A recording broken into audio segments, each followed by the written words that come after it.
daripada sudut pandang Islam, benarkah penyakit mental ini adalah satu penanda aras kita ni kurang iman, kurang beribadat?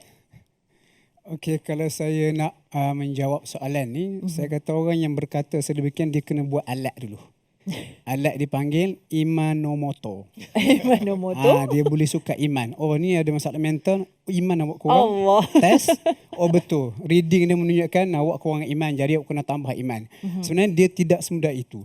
Dan tidak seperti itu. Dan kalau kita katakan orang yang mengalami masalah mental, kemurungan, kesedihan dan sebagainya berpunca daripada kurangnya iman, bermakna kita boleh mentohmah watak-watak yang hebat dalam Al-Quran seperti Maryam, seperti Nabi Yaqub alaihissalam mengalami kita kata kekurangan iman, which is benda tu mengarut lah. Jadi untuk menjelaskan perkara ni, saya rasa kita kena minta qari kita baca satu ayat yang cukup bagus untuk merujuk ataupun kita kata nak beri sudut pandang yang sebenar mengenai isu ini.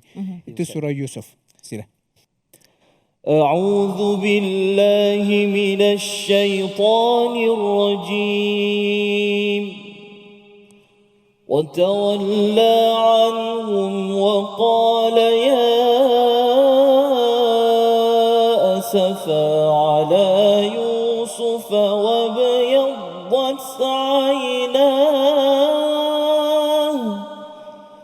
وابيضت عيناه من الحزن فهو كظيم.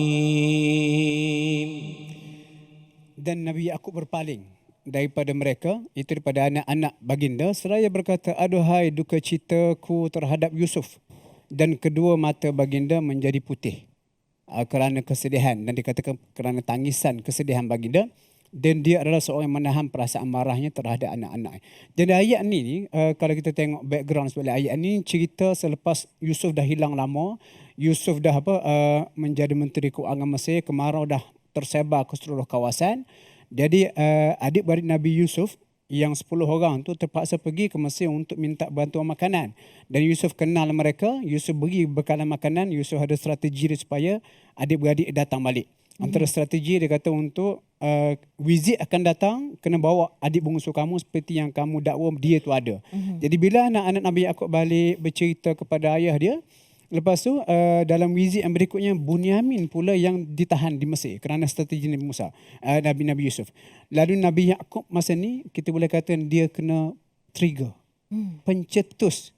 Maksud dia pernah kehilangan anak yang disayangi, Yusuf alaihissalam. Lepas tu selepas berapa ketika dah di usia tua, mengharapkan santunan, manja anak-anak ni, tiba-tiba anak adik kepada Yusuf juga kena tahan di Mesir. Dan pada masa itu kalau tengok pada ayat ni, Allah Ta'ala kata apa? Dia berpaling, dia bersedih dan dia menangis sehingga putih matanya. Dan ditahan kemarahan dia. Dan kalau tengok pada ayat ni, kenapa Allah Ta'ala perlu cerita kesedihan, tangisan Nabi Yaqub? Ini menunjukkan perasaan ini adalah satu perasaan yang biasa bagi seorang manusia. Jadi bila Nabi Yaqub bersedih, menangis, kita tak ada kata ini tanda kurang iman. Ini tanda kurang iman. Sebab apa? Kalau kita tengok dalam ranking, kata iman manusia, ada manusia yang imannya statik ataupun makin menurun, orang yang fasik. Ada iman yang meningkat tanpa turun, iaitu iman para nabi. Jadi kalau kita gunakan premis berfikir sebegitu, seolah-olah kita katakan siapa yang ada masalah mental, ini tanda iman tak kuat, ada masalah spiritual. Kita seolah-olah mengatakan Nabi Yaqub orangnya kurang iman. Sama juga kalau baca dalam surah Maryam, Maryam tersendiri bila dia sakit melahirkan Nabi Isa, dia kata ya laitani mittu qabla hadha. Aduhai, dia kata kalaulah aku mati sebelum ni. Itu lagi dahsyat, macam kita kata nak mengakhirkan hayat. Tetapi Allah Ta'ala sebut cerita tu panduan kepada kita yang sihat-sihat ni insya-Allah dan juga yang sakit. Kalau ada perasaan sebegini, itu bukan tanda kita kurang iman. Tetapi macam dikatakan oleh Dr. Hazli tadi, kita perlukan bantuan.